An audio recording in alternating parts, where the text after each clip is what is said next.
Hey guys, welcome back to TechMan. Today, let me show you how to get bell pepper and grow a garden. Getting the bell pepper seed and grow a garden is simpler than it sounds, but timing is everything.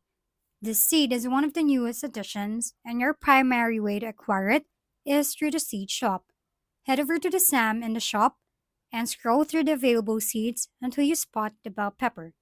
Keep in mind, it may not always be in stock, and when it is, it typically appears for just 5 minutes, so stay active. Keep notifications on and monitor the in game news for alerts. The bell pepper costs around 55,000 shekels, making it a worthwhile investment. Another option is having a red fox pet, which can occasionally steal a bell pepper seed from another player's garden, though this depends on the other garden actually having one. By staying alert and checking the shop regularly, you'll increase your chances of adding this vibrant seed to your collection.